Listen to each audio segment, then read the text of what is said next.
Welcome to Explain, a series of health education programs published by the Patient Education Institute, the leading provider of interactive health education. This video includes general medical information and does not replace the medical advice of your doctor or healthcare provider.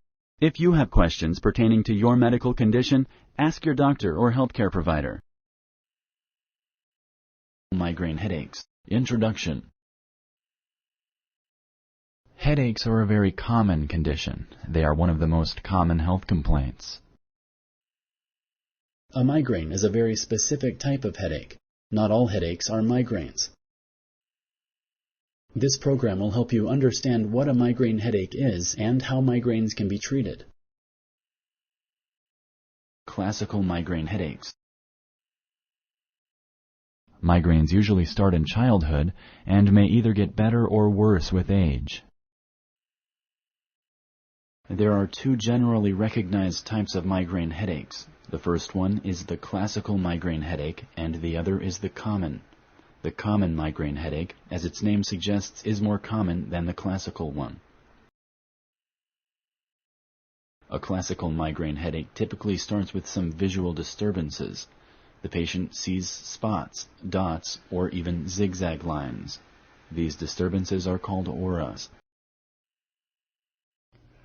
An aura is usually followed by a severe headache, usually on one side of the head only. A migraine headache is generally made worse by noise, light, and activity. Migraine headaches may range in length from half an hour to several hours, or even several days. Nausea and vomiting may accompany a migraine headache. Classical migraines may include short-lived but extreme neurological effects. They can cause the patient to be paralyzed on one side of the body for a few minutes or longer. Common migraine headaches. Not all migraine headaches are of the classical type.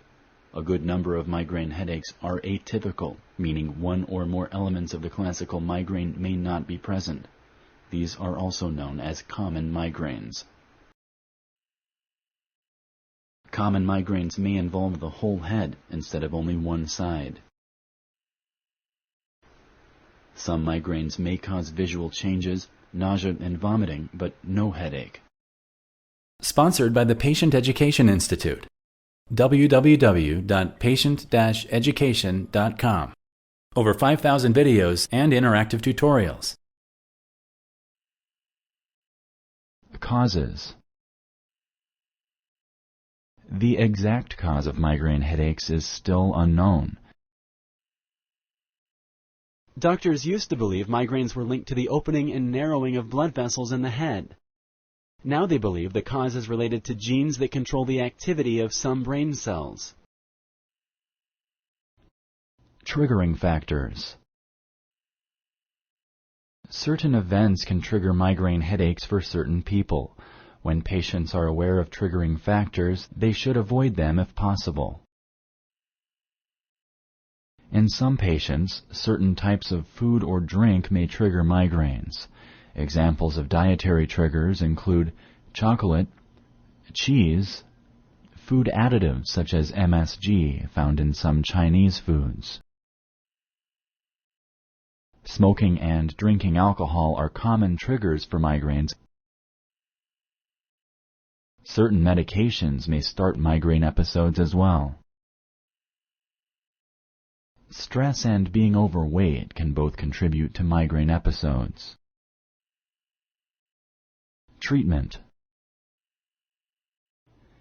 There are two main ways to treat migraines. 1. Take medications that cause episodes to be shorter. 2. Take pills on a daily basis to reduce how often migraines occur.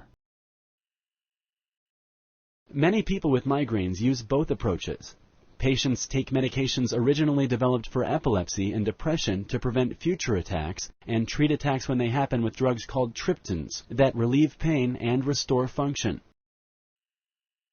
Regular over-the-counter medication may also be used, such as Tylenol or Advil. Relaxation and a dark, quiet room can be combined with medicine to treat the headache. If over-the-counter medications do not help, stronger prescription medications may be needed. Some migraine headache medications may not be recommended for people with heart conditions or other medical conditions. Since most migraine medications can have side effects, patients should follow up regularly with their doctor. Hormone therapy may help some women whose migraines seem to be linked to their menstrual cycle. Stress management strategies, such as exercise, relaxation, biofeedback. Other therapies designed to help limit discomfort may also reduce the occurrence and severity of migraine attacks. Prevention. Preventing migraines can be effective, especially if triggering factors are known. Transcutaneous supraorbital nerve stimulation, or TSNS, can reduce the number of migraines experienced. It relies on a device that looks like a headband with electrodes attached. Learning to cope, LTC, is another preventative therapy. It exposes the migraine sufferer to headache triggers so that they can become desensitized to them over time. It may be combined with cognitive behavioral therapy, a form of counseling.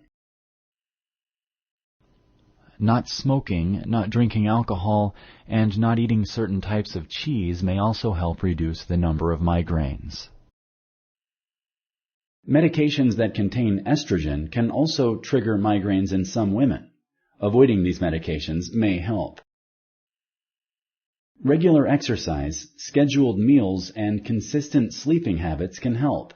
Staying relaxed, in shape, and not being overweight also helps to prevent migraines. Migraines are fairly similar from episode to episode. If the nature of the attacks changes, a doctor should be contacted because it may be a sign of a more serious type of headache. If you like this video, please like and share. For similar videos, subscribe to our channel. Summary. Migraines are a very common condition that sometimes runs in families.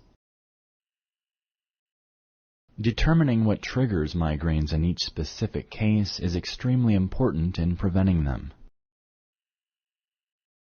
Fortunately, recent advances in medicine have discovered effective treatments for migraines. Thank you for using Explain.